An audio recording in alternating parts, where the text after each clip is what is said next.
Hello and welcome to Star Citizen. My name is Evenlease, and today on 10 Minutes or Less, we're looking at the Freelancer. Let's see how this thing stacks up against the others.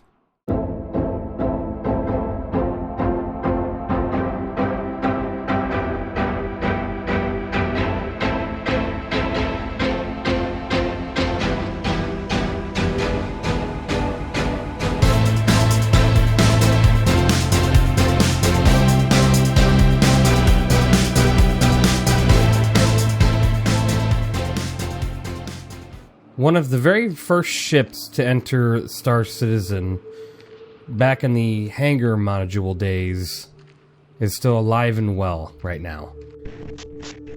Really quick, I want to tie in on a little something with the MISC Freelancer here. The wings on the side were supposed to have a VTOL function, and they just don't.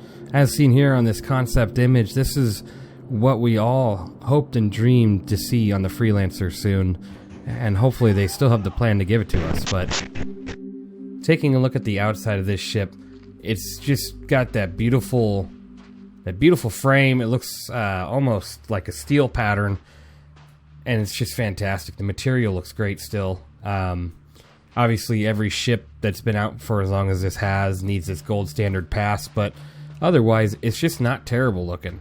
It's already got a couple paints in the shop as well, so you can just dress it up how you want, mostly. Let's take a look at the outside of this thing, beginning with the big guns that you see here on the side.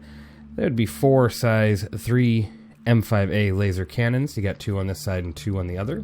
They are gimbaled, so that means that a little bit of an aim assist there, kind of like that. Moving on to the wings, you have rockets on both sides. You got 4 size 3 Arrestor 3 rockets. And then you also have 4 size 2 Ignite 2 rockets. As we make our way around the side of the Freelancer, we can see that there is a turret on the top of the ship with 2 size 2 CF-227 Badgers. So this ship is just chock full of defensive capability with the pilot-controlled weapons that it has, and then if you have a co-pilot, you can have a gunner on the roof. It's pretty awesome. As you can see, I've already got some cargo laying here on the ground. Like I said prior, this ship does hold 66 SCU, so quite a few boxes can go into this main hold here, and then right past that door is another little section for some cargo.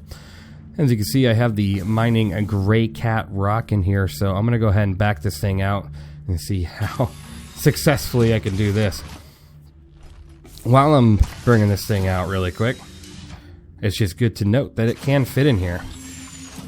It's a little tight, but it works.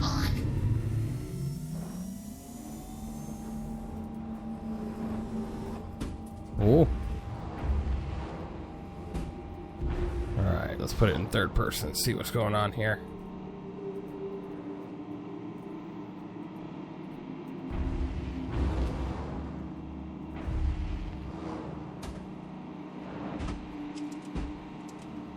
Just takes a little nudging, but I got it out. Let's go ahead and turn this thing off. So yeah, that right there just shows you that you can definitely fit some different size vehicles in here. And the most important, the Gray Cat rock. It's a little uncomfortable, a little tight, but it works. Looking into the rest of the cargo bay here, you do have your component storage. There is no accessibility to any of this yet, as they haven't done a pass on this, so we can't open up any of these and look at the components of the ship.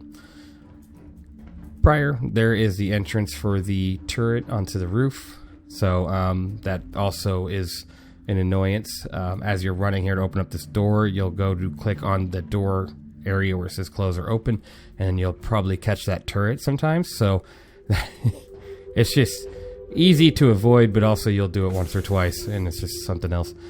Right here's some additional cargo space. In the Freelancer MISC version, the gunboat version, this one would be where the missile racks would be. So that's where all the extended missiles in that version is. If you continue here, you do have some other little areas, including what looks like a restroom. Yes, you got the toilet down there, you got a shower, and this is beautiful. Gotta love it. Another restroom. Good. Some good living quarters so far. Let's take around this door here. All right. We got some machinery for some drinks. Oh my gosh, why can't I get to my drinks? And then we got some towels down there. Beautiful. Love it. Right here's the second entrance to the outside. If I go ahead and open up the airlock here, I can go ahead and open up that second entrance. So if you do have that initial room blocked with a vehicle that is a little bit too big for that space, then this would be your entry point. It was a little tricky with the Gray Cat, I'll just tell you that much. As we continue on, you do have some systems here that'll probably be used for the future handling and maintenance of this ship. On the right and left, you have bunk beds for the crew of the ship. There's 4 of them, and they are escape pods. It's going to be interesting to see how the escape pod beds work, but soon, probably another 5 or 10 years. Up here, you got 4 seats. You got the pilot, co-pilot, probably some sort of systems engineer or something like that. But I'll say one thing: this ship has more crew than any ship really at this level. I feel like you got so many chairs up in that cockpit compared to the style of this ship. You only have max 2 crew on a C1. On a Cutlass, it's like 2, maybe 3. I think it's only 2 because you can't. There's only 2 beds unless you're having just swapping. But this ship has the bigger crew requirement. I feel like you got quite the command and control in there. So I'd say there's a few things that need to be updated with this ship, including the components pass, as well as maybe rethinking the design to be a little bit less crew heavy. Let's go ahead and take a look at this thing taking off really quick. Alright, now that we're in the pilot's seat, we'll take a look at the dash here. There's a lot of buttons, but no real access to them, so I'm going to go ahead and close exterior. The buttons aren't really physicalized in this yet. You do have only 2 MFDs. No, sorry, 3 MFDs. There's one over here to the left, and then 2 forward. Oh wow, am I blind or what? There's 4 MFDs. Jeez, what terrible spots for these MFDs. Like, it's already hard enough to kind of look at these ones because they're kind of low on the screen here. And then you got them way down here. Man, it'd be awesome to make sure you have some eye tracking for this. Otherwise, that's pretty much it for the dash. It's got the typical MISC window here on the front, so visibility isn't the greatest. Let's go ahead and turn it on and take off.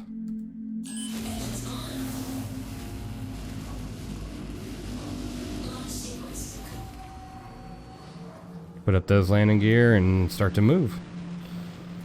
This ship overall has a very great design. Little phallic in some areas, but otherwise it's one of the originals, and it's fantastic still to this day. It obviously needs an update, but I'd say overall this ship,